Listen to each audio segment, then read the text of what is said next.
Welcome back to a fresh episode of Talkin Comix, everybody. I'm John. Patrick. I'm sitting here with Patrick today. We're going to be talking about one of our books that we're very excited coming out. It's right in pre-order right now. Okay, you guys can pre-order it. It's coming out very soon. We'll talk about it on the other side.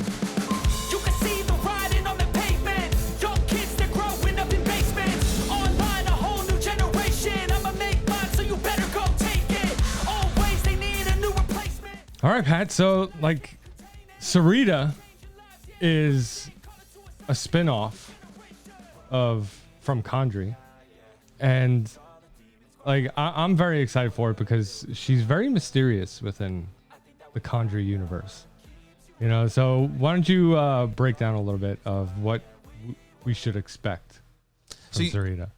So this is the thing. The little bit of backstory of this is that we've gotten so much positive feedback from Sarita. So many people have been like, oh, I know a woman like that. I know a woman like on the block that knows everyone's business. And a woman that's been through a lot, that like kind of wears her scars like on her body, like that everyone can see, like she's been through a lot and da da da da da. And I wrote this script probably a year and a half ago. I wrote it probably around April. I remember. Yeah. Of 2020. No, 2021. And I knew it wasn't going to be done where I was at. Mm-hmm. And I just knew that in order to build the lore of Condrey, that this story needed to be told. Because the thing is, Sarita is such a pivotal character in Condrey, and people want to know more about her. And there's that page in Condrey 1 where she's walking down the block with the cart, and everyone wants to know more about that. So Sarita is the full backstory of the Sarita character, and it connects beautifully to Condrey 1. So if you read Condrey 0, and then you read Sarita, and then you read Condrey 1, you are like totally in the ballpark. Then you know everything there is to know about Sarita before she meets Condrey for the first time. So yeah, I love people like Martin Scorsese, Quentin Tarantino, love those guys. Francis Ford Coppola, people that tell big, winding stories that have a lot of moving parts. And I felt like adding in the lore to Sarita's backstory would make her a far more lovable character than she already is, but also give her more staying power, also give her more weight, and give her as equal piece of a pie in the Condreyverse as Condrey himself. So it's a super important story. It's going to pull at your heartstrings. Yeah. Joshua Adams, the artist, when he read the script, was kind of like, yo, this is different. And I'm like, yeah, it's absolutely different. It's very urban. It's very gritty. It's very noir. But the thing is, if you read Condrey 4 and you were like, I hate this son of a bitch, like the guy that kills Condrey's father, I won't, give too many spoilers, but we know that if you've read Condrey 0 through 3, so there's a lot of origin in Condrey 4, but there's even more origin in Sarita. So it starts to bring everything to a head. And then also it sets the scene beautifully for young Condrey, which will be coming out later this year. And that's the full on Condrey backstory. So the Condrey backstory that we get in Condrey 4 is like everything leading up to his father's death. And then young Condrey is everything after his father's death to Condrey 0. So just like by the end of this year, the whole Condrey origin, Sarita, Condrey, will all be completely fleshed out, and we could start a super fresh arc in 2023. So that's kind of like where we're at. And Sarita is very different from your traditional comic book story. There's no dun dun dun dun, there's no superheroes or anything like that. She's an awesome character. You're going to connect with her a lot. She's relatable. From the first panel of the book, you're going to be like, yeah, this is different. So that's what we were aiming for. Well, I think the Sarita one shot, is important because in Condrey, she's introduced in Condrey, but she's very mysterious, and you don't know where she's coming from. You don't know, like, I don't want to give too much away, but it's just you don't know a lot about her. And this was the perfect setup, because otherwise we would have to expand on her within the Condrey book, and which could take away possibly from Condrey himself. Yeah.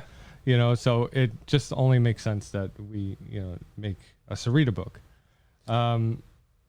Now there are fresh characters, like Pat said, that we're going to be introducing into Sarita's, history.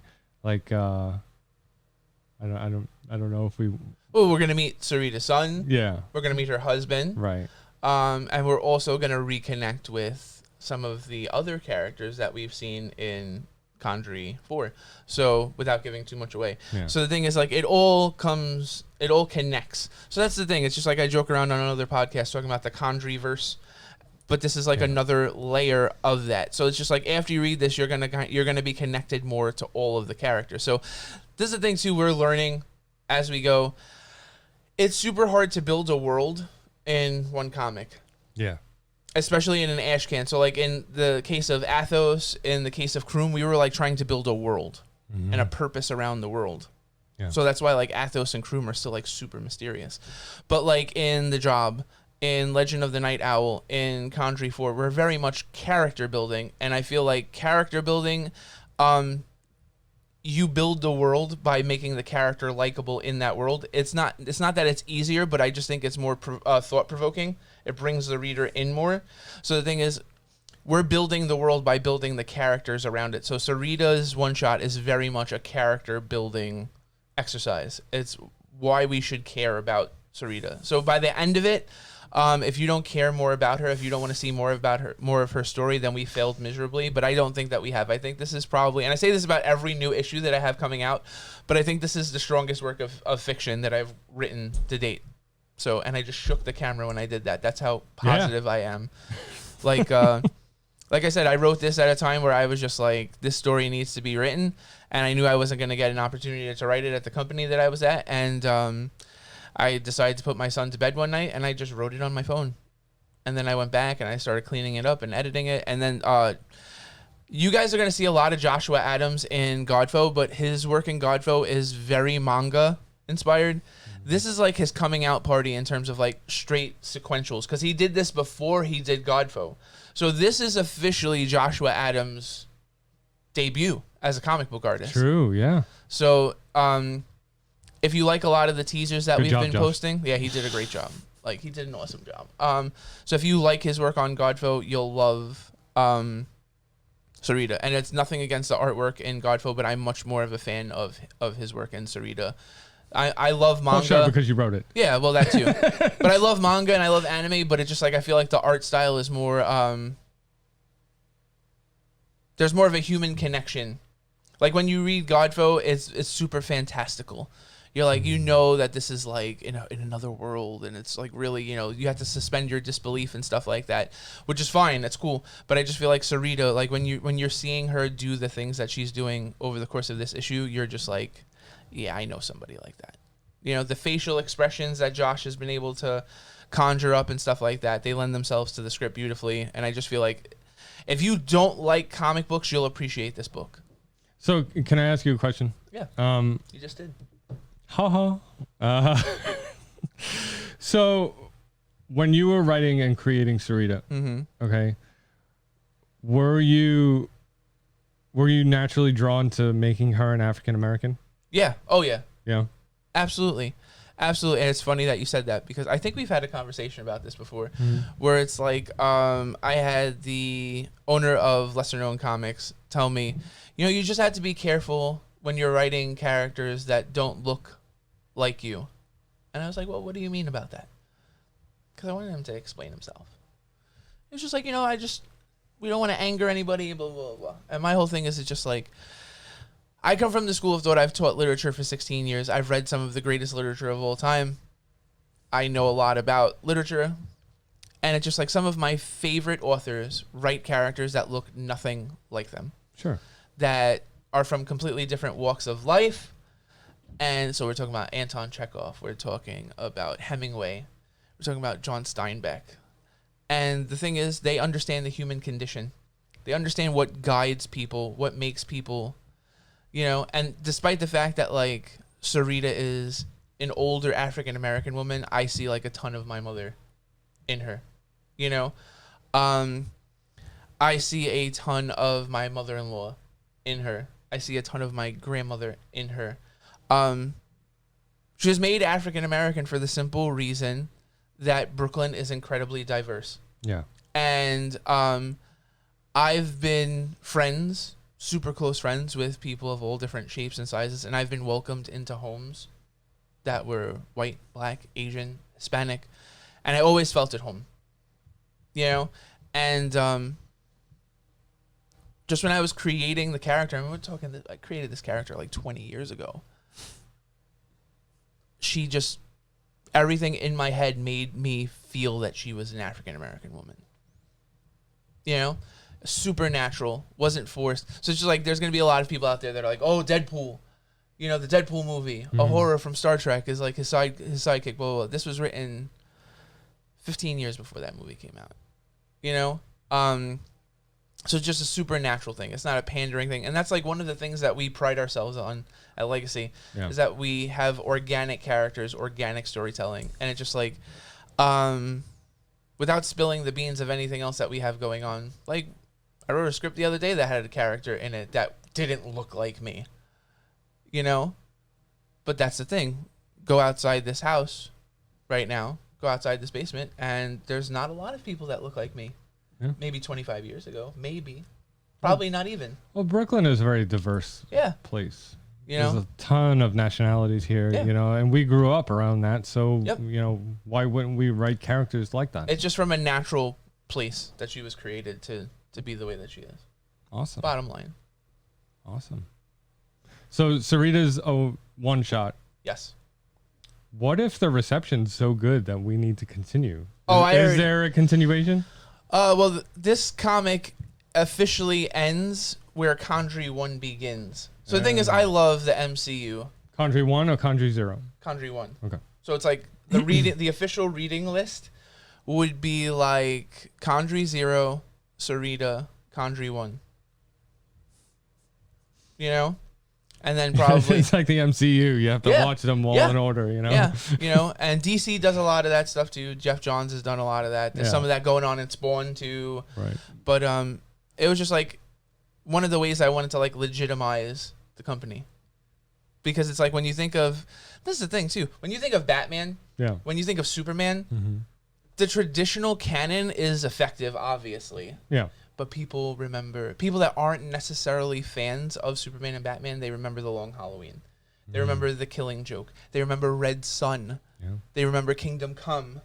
You know? So it's just like, for us, it's like maybe... But they also gave Lois Lane her own book. Yeah. Yeah.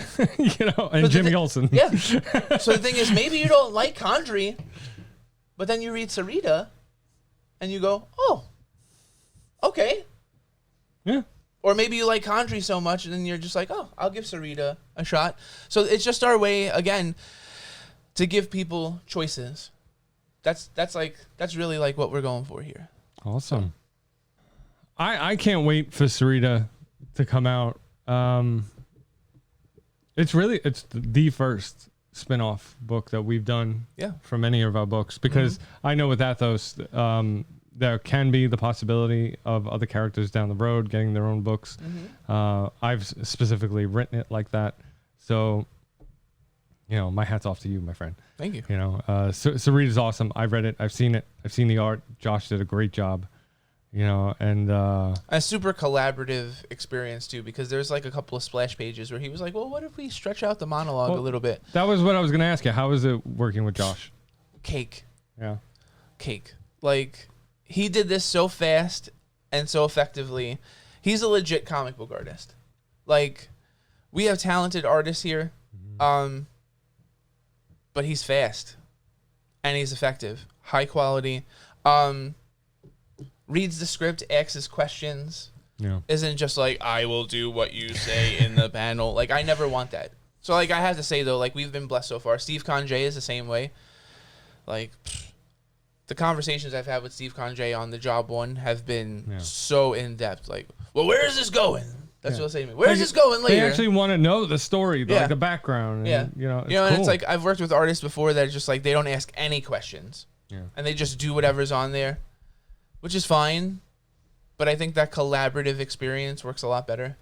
and not when the artist decides to like go rogue and go and like add things or not do things like, you know, because my whole thing is it's just like I've written a script for a reason. I want to hit all of those marks. Sure. If you take away opportunities for me to hit my marks and you just want to hit your marks, then it's not a collaborative experience. Then it's just like one person trying to outdo the other person, and that doesn't necessarily work either.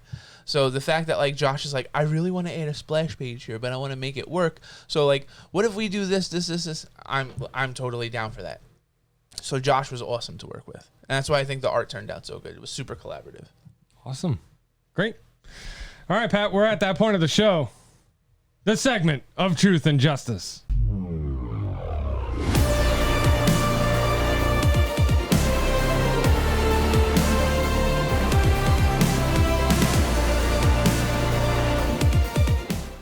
All right, Pat. So you know how this works. I ask you 3 questions. You answer them to the best of your ability. Sure. Okay. What villain would you turn into a hero? I think every villain has a fatal flaw that makes them a villain. I feel like if they use their powers for good instead of evil, they could be great vessels of change.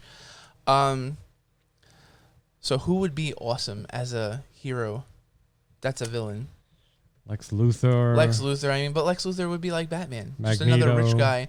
Magneto's kind of a tweener Yeah. because he can be good. He's not necessarily bad, you know? Doctor Doom. Doctor Doom is another guy. That's a good one.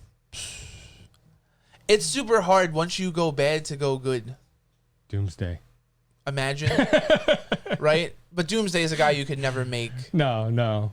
But the Joker would be Joker. an awesome good guy. But the thing is, like, people would constantly be scared because, like, what if he loses his I don't shit? think he'd be interesting if he was good. Yeah. I don't know. I don't know. I would say the Joker, though, just because I would want to see the dialogue. Yeah. Because I think Harley Quinn is good now. Or she's like a tweener. Yeah. So yeah. I would say the Joker, just because I would want to see how that would work. I'd want to see the conversation with Barbara. I'm sorry for what I did. You know, like I would want to see, like, how do you fix that? Or Robin. How do you fix it? How do you go to Jason Todd and be like, yeah, Sorry, sorry, bruh. You know, like, how do you do that? That would be interesting.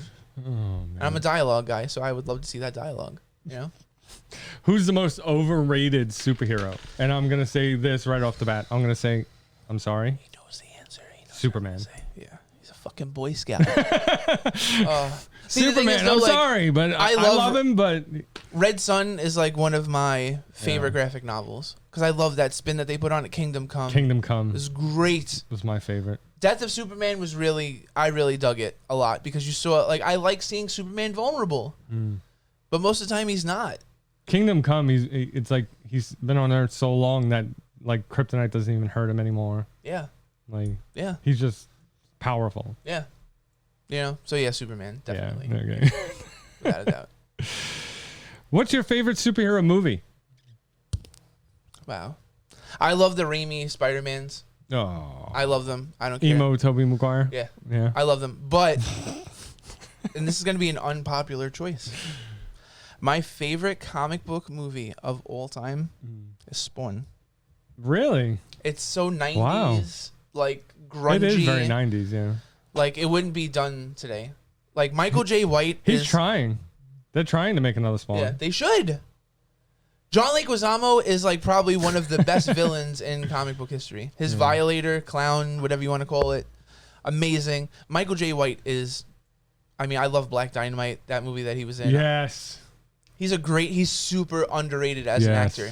And he's totally got the Al Simmons stuff going. Like, that is the 9 Inch Nails soundtrack in that movie. Yeah. It totally bleeds like 90s alternative. And that's what Image Comics was all about. Yeah. So it's just like, I feel like that movie encapsulated like the Spawn like spirit so well.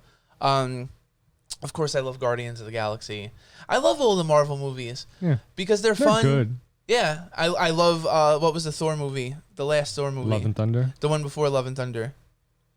With Hulk as his buddy, and Jeff Goldblum is in it. Oh. It's a trip. And I love the DC movies for how heady they are. You have to invest, like, you have to watch those movies. But it's just, like, for a standalone, just, like, quick and dirty 80 minutes, Spawn, I could watch that movie every day. You know, I was in love with Man of Steel when it first came out. You know, because That was a great movie too. I loved the fact that they actually played on that. What if this was real? Yeah. You know, what if he was real? Yeah. And it was just, it felt so authentic. A lot of people had a lot of problems at the end when he broke his neck. Yeah. You know, but I don't know. Yeah. It's up for debate. Absolutely. What do you guys think about Superman breaking Zod's neck? Leave some comments. All right, so Sarita is coming out soon. Soon. I mean, we were literally just having a conversation about like Yeah. when we send this to the printer, and we're talking it's like less than like a week. Yeah. Pre-orders are still active on our website, so Yes. head on over to legacycomics.com. Get yours today, both physical and digital. Yes. Yeah. And I don't know why I ask. Like I'm the one that does the pre-orders. He wants to kill me sometimes, but so head on over to Legacy Comix, pre-order Sarita, get that done. Pat and I will be at ZoloCon this July 23rd and 24th. Yep. That is going to be super fun. I cannot wait. It's our, I want to say our first like legit con that's out of Out of state. out of a school. Yeah. You know. Yeah. I mean, it's in a declassified NASA training station. How amazing is that? They're expecting like 5,000 people each day. It's going to be packed. That's crazy. So John will have some of his own art there as well. Yes. Come and get it. I'm not sure if I'm going to bring any Minds Behind the Games books. I don't know. You should. Maybe. We'll see. But definitely looking to like build a legacy brand there. Yeah. It's going to be a lot of fun. Yeah. We look forward to meeting as many people as possible. So if you're in the Pennsylvania area, head on over to ZoloCon July 23rd and 24th. Yep. We will be there literally all day from sun up to sundown. Yeah. Pretty much. 2 days. Yeah, for 2 days. So If we're nasty the second day, then just bear with us. I'm sorry. Come get your signed book. Come shake our hands. Come meet us. Say hello. All right, everybody. We will see you next week. Bye.